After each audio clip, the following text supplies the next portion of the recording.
Graça e paz, eu sou o reverendo Sérgio Gomes, pastor da igreja Missão Vida, na cidade de São Sebastião, em Brasília, DF, e eu tenho uma palavra de Deus para a sua vida. A palavra de Deus, no livro de Hebreus, no capítulo 11, versículo 1, diz: Ora, a fé é a certeza de coisas que se esperam e a convicção de fatos que se não vê. No grego, fé é pistis, e quer dizer acreditar, tomar a postura de alguém que vai exercer fidelidade. Então, fé, poderíamos dizer que é algo que está entre certeza e dúvida. Podemos dizer até que fé não é certeza porque não se realizou ainda. Assim também como podemos dizer que fé não é dúvida, porque a gente acredita naquilo que é objeto de fé. Então, não existe uma outra definição melhor para o conceito de fé do que essa que nós encontramos no livro de Hebreus, no capítulo 11, versículo 1. Porque ele vai dizer, ora, a fé é a certeza das coisas que se creem, ou seja, é a convicção do que não sabemos, nem podemos mostrar ou comprovar a sua existência, mas a gente crê que ela existe. E ele vai dizer também, e as provas das coisas que não se veem, ou seja, como a existência do objeto de fé não pode ser visto, a própria fé se coloca no lugar da prova. Sendo assim, se tal coisa existe ou não, e não pode se provar, a fé basta como prova, pelo menos para a pessoa que crê. Então, como se vê, definir fé é um trabalho muito complicado, e eu não pretendo fazer isso aqui. Eu pretendo apenas estudar algumas características da fé, e para isso nós vamos dividir a fé em 4 etapas, ou 4 tipos diferentes, somente para poder melhor estudar, tá bom?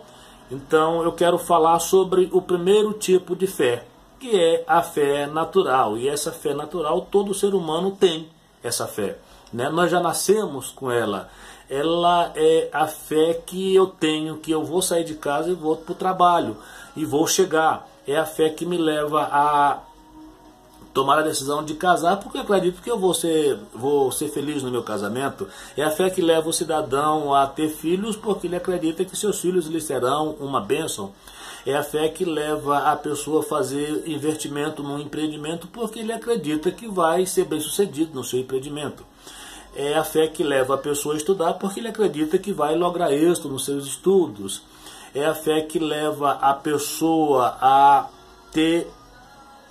jogar nos jogos de azar, porque ele acredita que em um dado momento da sua vida ele vai ser sorteado, ele vai ser premiado. É a fé que leva a pessoa a acreditar na sua inteligência, na sua força, na sua capacidade. Ou seja, em um contexto geral, a fé natural ela é peculiar a todo ser humano, inclusive aos ateus, porque os ateus têm fé de que Deus não existe. Então, nós podemos dizer que, de um modo geral, a fé natural ela faz parte na vida tanto dos mais religiosos quanto dos menos religiosos, daqueles que tanto têm fé quanto daqueles que não têm, são incrédulos. Ela faz parte da vida de todos, ela é natural, a pessoa já nasce com ela, tá bom? O segundo tipo de fé, ela já não é tão comum assim. Ela é uma fé que nós vamos encontrar lá no livro de Hebreus, no capítulo de número 12, versículo de número 2, porque essa fé é a fé para a salvação, tá? Então, lá vai dizer o seguinte: olhando firmemente para o autor e consumador da fé, Jesus, o qual, em troca da alegria que lhe estava proposta, suportou a cruz, não fazendo caso da ignominia, e está assentado à destra do trono de Deus. Aqui o autor do livro de Hebreus está falando da fé salvadora, e ele está dizendo que o autor dessa fé é Cristo Jesus. Amém? Essa fé não é um ato do homem, é um ato de Cristo Jesus. Paulo, escrevendo para a igreja de Romanos, em sua epístola aos Romanos, no capítulo de número 12, ele vai nos dizer que essa fé, nós recebemos ela como um presente de Deus. Romanos capítulo 12, versículo 3, ele vai dizer o seguinte: porque pela graça que me foi dado, digo a cada um dentre vós que não pense de si mesmo, além do que convém. Antes pense com moderação, segundo a medida da fé que Deus repartiu a cada um. olha que Paulo diz o seguinte, que a gente pensa na medida da fé que Deus repartiu a cada um. Então, essa fé, ela nos foi dada por Deus. E quando nós lemos a carta de Paulo à igreja de Gálatas, no capítulo de número 5, versículo de número 11, nós vamos entender que esta fé, ela é um fruto do Espírito. No capítulo 5, versículo 22, ele vai dizer o seguinte: mas o fruto do Espírito é amor, alegria, paz, longanimidade, benignidade, bondade, fidelidade. Então Paulo coloca aqui a fé salvadora como sendo um fruto do Espírito. E aí você pode dizer, mas reverendo Sérgio, como é que eu faço para receber essa fé? Para que essa fé nasça em meu coração? Paulo vai nos responder isso quando ele, escrevendo a sua epístola aos Romanos, no capítulo 10, ele vai nos dizer que essa fé, ela é despertada quando nós ouvimos o Evangelho do Senhor. Veja que no capítulo 10, versículo 17, ele vai dizer: e assim a fé vem pela pregação, aleluias, e a pregação pela palavra de Cristo. Então, essa fé, ela é despertada na pessoa quando a pessoa ouve a palavra de Deus. E aí a palavra de Deus entra em seu coração e aí desperta nesta pessoa a fé. Desperta nessa pessoa a fé.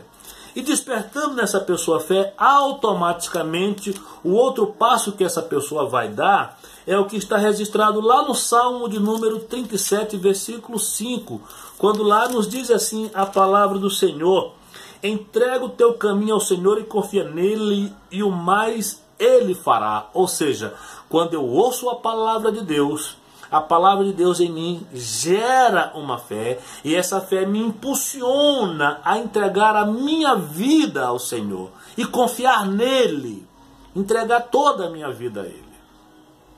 Porque é isso que diz os Salmos: entrega o teu caminho, entrega a tua vida, entrega todo o teu ser ao Senhor e confia nele, e o mais tudo ele fará.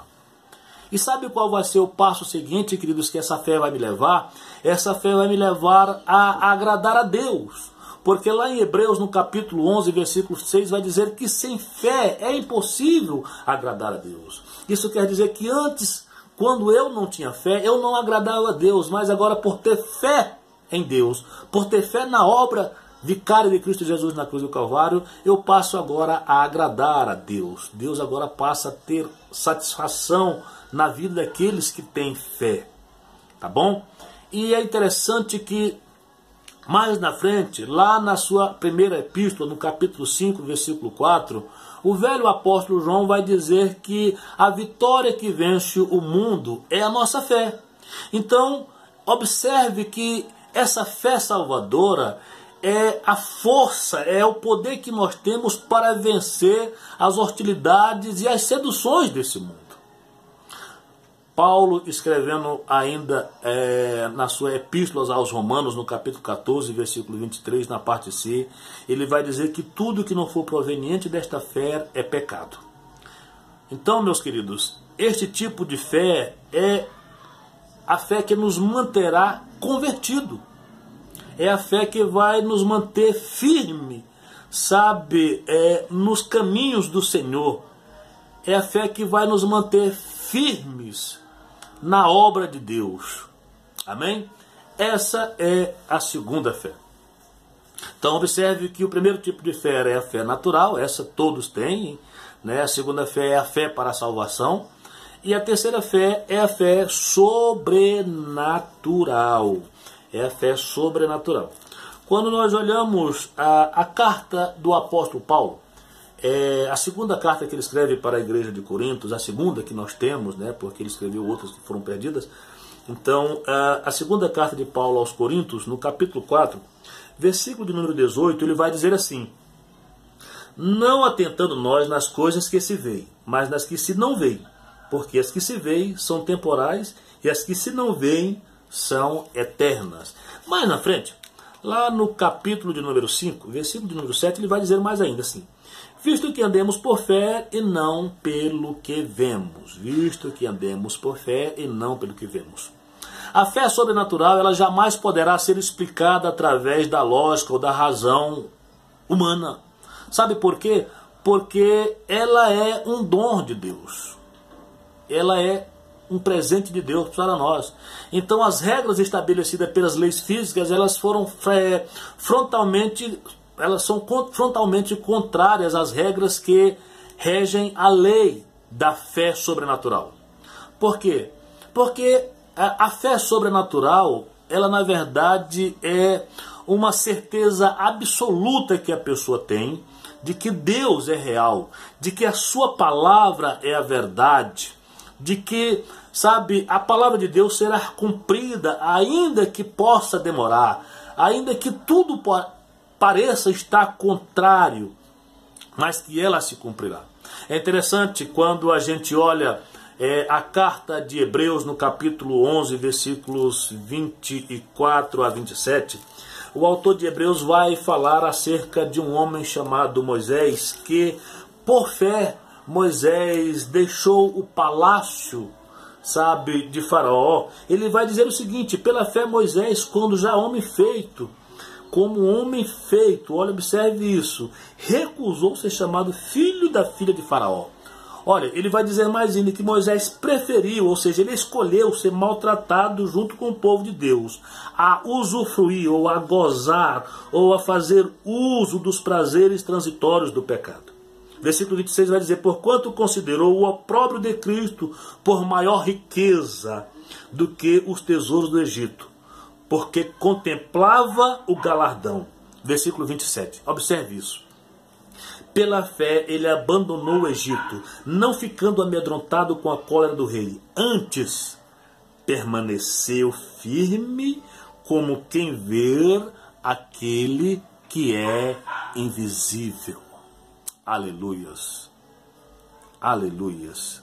Meus queridos irmãos, o texto está dizendo que Moisés andava vendo aquele que é invisível. Ele tinha uma fé tão absurda em Deus, sabe? Ele tinha uma fé tão, sabe, sobrenatural em Deus, que ele andava como quem via aquele que é invisível. É isso que o texto nos diz.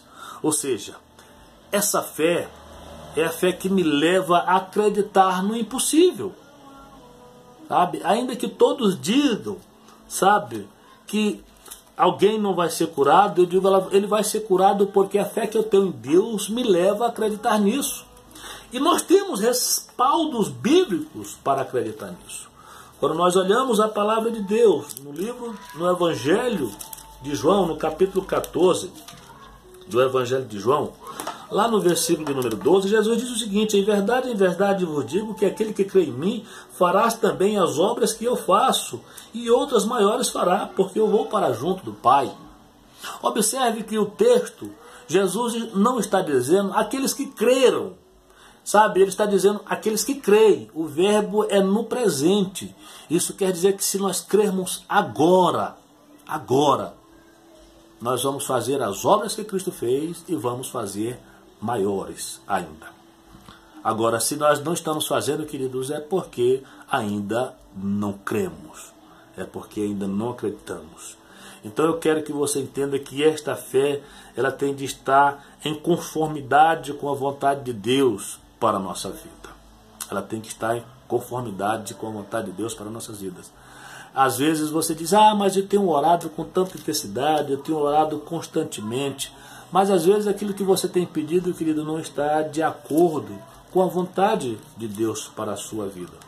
Sabe, aquilo que nós pedimos em oração, ela tem que estar, sabe, em conectividade com a vontade de Deus para as nossas vidas. Isso fica claro quando nós lemos a primeira carta de João. No capítulo 5, versículo 14, ele vai dizer o seguinte: e esta é a confiança que temos para com ele, que se pedimos alguma coisa segundo a sua vontade, ele nos ouve. Versículo 15, e se sabemos que ele nos ouve quanto ao que lhe pedimos, estamos certos de que obtemos os pedidos que lhe temos feito. Então observe que João está dizendo que para termos, sabe, os nossos pedidos, ainda que seja um milagre sobrenatural atendido por Deus, esse pedido tem que estar de acordo com a vontade de Deus para nós. Amém? Então, essa é o terceiro tipo de fé. Vamos para o quarto e último tipo de fé que eu quero falar com você. É a fé morta. O que, pastor? Existe essa fé? Existe. Tiago, no capítulo 2, versículo 26, vai dizer o seguinte: porque assim como o corpo sem espírito está morto, assim também a fé sem obras é morta. Então, o que Paulo está dizendo, aliás, o que Tiago, está dizendo, é que não adianta você ter só fé, é preciso também você ter obra, é preciso você também trabalhar. Eu posso explicar. Existem pessoas, eu me lembro que às vezes meu pai contava a história de um tio, que ele, quando era a época de plantação, ele ia lá para a roça, ele fazia os plantios dele, mas aí voltava para a cidade e ele não ia cuidar da plantação, ele não ia espantar os bichos, ele não ia fazer a capina, e quando era a época de colheita, ele não colhia nada. Mas nesse período as pessoas diziam: e aí, como é que está a plantação esse ano? Ele disse: olha, esse ano a colheita vai ser muito boa, eu tenho fé em Deus de que esse ano eu vou colher muito. Mas ele não fazia as capinas, ele não fazia a limpeza, ele não espantava os bichos, né? E quando era na época de colher, ele não colhia nada. Por quê? Porque ele só tinha fé, ele não cuidava, sabe, da plantação. Então, fé sem obra é exatamente isso, é quando você tem fé, mas não tem a obra, quando você diz que acredita, mas você não luta por aquilo que você acredita. E Paulo, escrevendo para Timóteo, na sua primeira epístola, no capítulo 1 de Timóteo, ele vai nos dizer o seguinte, capítulo 1, versículo 5, ele diz o seguinte: ora, o intuito da presente administração visa ao amor que procede do coração puro e da consciência boa e da fé sem hipocrisia. Veja que Paulo fala de uma fé sem hipocrisia. Fé hipócrita é aquela fé que eu digo que tenho, mas eu não tenho atitudes de quem tem fé. Sabe? Eu não tenho atitudes. E ele vai dizer mais ainda lá no versículo 19 o seguinte: mantendo fé e boa consciência, porquanto alguns, tendo rejeitado a boa consciência, vieram a naufragar na fé. Está vendo? Fé morta quer dizer você acreditar, mas não buscar realizar aquilo que você acredita. E para finalizar, eu quero dizer para você que a palavra de Deus, no livro de Hebreus, capítulo 11, versículo 6, nos diz que todo aquele que se aproxima de Deus é necessário crer que Ele exista. Tá? Então, meu querido, se você quer se aproximar de Deus, creia que Ele exista. Creia que Deus é real, creia que Deus é verdadeiro e creia que Ele pode fazer tudo aquilo que você tem desejo, desde que você creia na existência de Deus. Tá bom? Um forte abraço, que Deus abençoe.